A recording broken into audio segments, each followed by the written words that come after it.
Hello friends, ನಮಸ್ತೆ ಎಲ್ರಿಗೂ.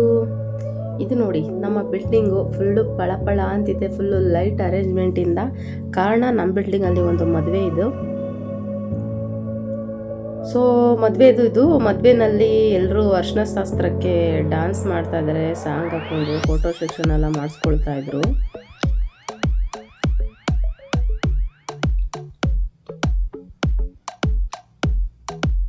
White sari ಹುಟ್ಟಿದೆಯಲ್ಲ ಆ ಹುಡುಗಿನೇ ಮದುವೆ ಹುಡುಗಿ, ಗಗನ ಅಂತ. ಸೊ ಇವಳದೇನೆ ಮದುವೆದಿದ್ದು. ಸೊ ಆಮೇಲೆ ಅಷ್ಟೊಂದು ನೀರು ಹೆಣ್ಣಿಗೆ ನೀರು ಹಾಕೋದು ಶಾಸ್ತ್ರ ಕೂಡ ಆಯಿತು. ಅರಶಿನ ಶಾಸ್ತ್ರ ಸಿಂಪಲ್ಲಾಗಿ ಚೌಟ್ರಲ್ಲಿ ಮಾಡ್ತಾರಂತೆ, ಬಟ್ ಇಲ್ಲಿ ಮಾಮೂಲಿ ಈಗೆಲ್ಲ ಇಷ್ಟಪಡ್ತಾರಲ್ಲ ಒಂದು ಫೋಟೋಶೂಟ್ಗೋಸ್ಕರ, ಹಾಗಾಗಿ ಮನೆ ಹತ್ರ ಸ್ವಲ್ಪ ಸಿಂಪಲ್ಲಾಗಿ ಮಾಡಿಕೊಂಡ್ರು ಕಾಲೇಜ್ ಫ್ರೆಂಡ್ಸ್ ಎಲ್ಲ ಸೇರಿ. ಸೊ ನಾನು ಅದನ್ನು ಮುಗಿಸ್ಕೊಂಡು ಮಧ್ಯಾಹ್ನ ಮಾಡಿದ್ರು ಇವರು, ಅದನ್ನು ಮುಗಿಸ್ಕೊಂಡು ಹೊರಗಡೆ ಹೋಗಿದ್ದೆ. ಹಾಸ್ಪಿಟಲ್ ಹೋಗಿದ್ದೆ, ಹುಷಾರಿರಲಿಲ್ಲ. ಸೊ ಅಲ್ಲಿಂದ ಮುಗಿಸ್ಕೊಂಡು ಬಂದೆ. ಸೊ ಮೆಹಂದಿ ಹಾಕ್ಸ್ಕೊಳ್ಳಿ ಬನ್ನಿ ಅಂತ ಕರೆದ್ರು. ಮೆಹಂದಿ ಅಂದರೆ ನನಗೆ ತುಂಬಾ ಇಷ್ಟ. ಮೆಹಂದಿ ಹಾಕ್ಸ್ಕೊಂಡೆ ನಾನು, ಎರಡೂ ಕೈಗೂ ಎಲ್ಲರದು ಆಗಿತ್ತು. ಆ್ಯಕ್ಚುಲಿ ಬಳೆ ಕೂಡ ಹಾಕ್ಸಿದ್ದಾರೆ, ಬಳೆದು ಪಿಕ್ಕಿಲ್ಲ. ಬಳೆ ತೊಡಿಸೋ ಶಾಸ್ತ್ರದಲ್ಲಿ ಬಳೆ ತೊಡಿಸಿದ್ರು ನನಗೆ ಕರೆದು, ಕಂಕಣದ ಬಳೆ ಕೂಡ ಹಾಕಿದ್ದಾರೆ, ಮೆಹಂದಿ ಕೂಡ ಹಾಕ್ಕೊಟ್ರು. ಹಾಕ್ಸ್ಕೊಂಬಂದ್ಬಿಟ್ಟೆ ನಾನು. ಅಲ್ಲಿ ಲೇಟ್ ಆಯಿತು ಬಳೆ ಹಾಕ್ಸ್ಕೊಂಡು ಮತ್ತು ಮೆಹಂದಿ ಎಲ್ಲ ಹಾಕ್ಸ್ಕೊಂಡು. ಸೊ ನೈಟು ಅಡುಗೆ ಮಾಡಿದ್ದೆ, ಹಸ್ಬೆಂಡು ಮಗು ಊಟ ಮಾಡಿದ್ರು. ನನಗೇನು ಊಟ ಬೇಡ, ನಾನು ಹಂಗೆ ಮಲಗ್ತೀನಿ ಅಂದೆ. ಅನ್ನ ಸೊಪ್ಪು ಸಾಂಬಾರು ಮಾಡಿದ್ದೆ. ಸೊ ಅವರು ಬೈದರು, ಏನಕ್ಕೆ ಹಂಗೆ ಮಲ್ಕೊತೀಯ ಬಾ ಅಂತಂದ್ಬಿಟ್ಟು. ಸೊ ಬಯಸದೇ ಬಂದ ಭಾಗ್ಯ, ಅವರೇ ಊಟ ಮಾಡಿಸಿದ್ದು. ಆ್ಯಕ್ಚುಲಿ ಮೆಹಂದಿ ಹಾಕ್ಕೊಳ್ಳೋದಂತೂ ತುಂಬ ಖುಷಿ ನನಗೆ. ಕರೆದ್ರು, ಹೋಗಿ ಹಾಕ್ಸ್ಕೊಂಬಂದ್ಬಿಟ್ಟೆ. ಸೊ ಜೊತೆಯಲ್ಲಿ ಇವರು ಅಷ್ಟು ಬ್ಯುಸಿ ಇರ್ತಿದ್ರು ಯಾವಾಗಲೂ. ಸೊ ಹಂಗೆ ಮಲ್ಕೊಳ್ಳಿ ಅಂತ ಊಟ ಮಾಡಿಸ್ಕೊಟ್ಟಿದ್ದು ಇನ್ನೂ ಖುಷಿ ಆಯಿತು. ಸೊ ಫೈನಲ್ ಲುಕ್ಕು ಈ ಥರ ಇತ್ತು. ಊಟ ಮಾಡಾದ್ಮೇಲೆ ನಾನು ಹೊರಗಡೆ ಸ್ವಲ್ಪ ವಾಕ್ ಮಾಡಿದೆ, ಡ್ರೈ ಆಗಲಿ ಅಂತ. ಈ ಪಿಕ್ನ ನನ್ನ ಹಸ್ಬೆಂಡ್ ತೆಕ್ಕೊಟ್ರು, ನಂಗೆ ತುಂಬ ಇಷ್ಟ ಅಂತಂದೇ ತೆಕ್ಕೊಟ್ರು.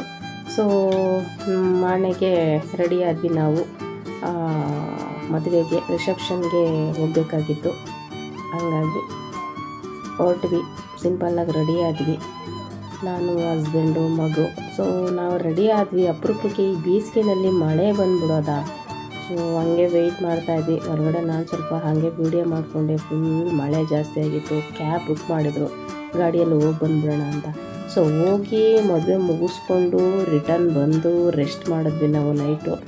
ಆಮೇಲೆ 2 ಡೇಸ್ ಆದಮೇಲೆ ಏನೋ ಶಾಸ್ತ್ರ ಮಾಡಿದ್ರು, ಏನೋ ಇದು ಹೊಸ್ಗೆ ಹಾಕೋದಂತೆ. ನನಗೆ ಒಂದೊಂದು ಕಡೆ ಒಂದೊಂದು ಥರ ಮಾಡ್ತಾರೆ. ಏನೋ ಗಂಡು ಹೆಣ್ಣು ಕೂರಿಸಿ ಹಣ್ಣು ತಿಂಡಿಗಳೆಲ್ಲ ಇಟ್ಟು ಮುತ್ತೈದರನ್ನ ಕರೆಸಿ ಅವ್ರಿಗೆ ಅಕ್ಷತೆ ಹಾಕೋಂತಹ ಕಾರ್ಯಕ್ರಮ ಇದು. ಶೋಭನ ಹೇಳ್ತಿದ್ದಾರೆ ಅಪರೂಪಕ್ಕೆ, ಕೇಳಿಸ್ಕೊಳ್ಳಿ ನೀವು ಹೇಗಿದೆ ಅಂತ.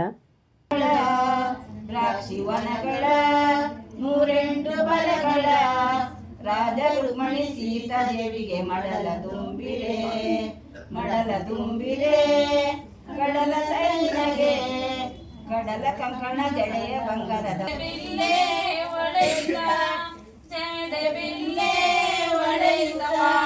ಸುಂದರ ಹೋದಳೈ ಮೀಟಕ್ಕೆ ಸುಂದರಾಂಗಿ ಮಾಂಗಳಾಂಗಿ ಗಂಗಾಧರನ ಮಡದಿಗೆ ಸುಂದರಾಂಗಿ ಮಾಂಗಳಾಂಗಿ ಗಂಗಾಧರನ ಮಡಲಿಗೆ ಗಂಗಾಧರನ ಹೋದಳೈ ಪೀಠಕ್ಕೆ ಜಡೆಯಲ್ಲಿ ಜಾಡಬಿಲ್ಲೆ ಕುಚ್ಚು ಒಡೆಯುತ್ತ ಕುಚ್ಚು ಚಾಲಿ ಒಡೆಯುತ್ತ ಭಾರತ ಸುಂದರ ಹೋದಳೈ ಪೀಠಕ್ಕೆ ಸುಂದರಾಂಗಿ ಮಾಂಗಳಾಂಗಿ ಗಂಗಾಧರನ ಮಡಲಿಗೆ ಗಂಗಾಧರನ ಮಡದಿಗೆ ಭಾರತ ಸುಂದರ ಹೋದಳೈ ಪೀಠಕ್ಕೆ ಕತ್ತಿನಲ್ಲಿ ಕಾಸುಗೊಂಡು ಟೀಕಬಟ್ಟು ಒಡೆಯುತ್ತ ಭಾರತ ಸುಂದರ ಹೋದಳೈ ಪೀಠಕ್ಕೆ. ಸೊ ನೋಡ್ತಿದ್ದೀರಲ್ಲ, ಇದೇ ಆಗಿನ ಕಾಲದಲ್ಲಿ ಏನೇನೋ ಶಾಸ್ತ್ರಗಳಿತ್ತು. ಈಗೆಲ್ಲ ಕೆಲವೊಂದು ಪದ್ಧತಿಗಳಲ್ಲಿ ಚೇಂಜ್ ಮಾಡ್ಕೊಂಬಿಟ್ಟಿದ್ದಾರೆ, ಅಷ್ಟಾಗಿ ಮಾಡ್ಕೊಂಡು ಹೋಗ್ತಿಲ್ಲ. ಇಲ್ಲಿ ಅವರ ಅಜ್ಜಿಯರು ಬಂದಿದ್ದರು ಹಳ್ಳಿಯಿಂದ, ಹಂಗಾಗಿ ಮಾಡಿದ್ರು. ಇದೆಲ್ಲ ಚೆನ್ನಾಗಿತ್ತು. ಮುಗಿಸ್ಕೊಂಡು ಅಕ್ಷತೆ ಹಾಕಿ ಕುಂಕುಮ ತೊಗೊಂಡು ಹೊರಟೆ. ಫೈನಲಿ ಮದುವೆ ಮುಗೀತು. ಮನೆಗೆ ಬಂದಿದ್ದರು, ಮಡ್ಲಕ್ಕಿ ಕೊಟ್ಟು ಕಳಿಸ್ದೆ. ಸೊ ಇಲ್ಲಿಗೆ ಈ ವ್ಲಾಗ್ನ ಮುಗಿಸ್ತಾ ಇದ್ದೀನಿ. Congratulations, happy married life Gagana and Jagadish brother. ಈ ವ್ಲಾಗ್ ನಿಮ್ಗೆ ಇಷ್ಟ ಆದರೆ ದಯವಿಟ್ಟು ಲೈಕ್ ಮಾಡಿ ಸಬ್ಸ್ಕ್ರೈಬ್ ಮಾಡಿ. Thank you so much.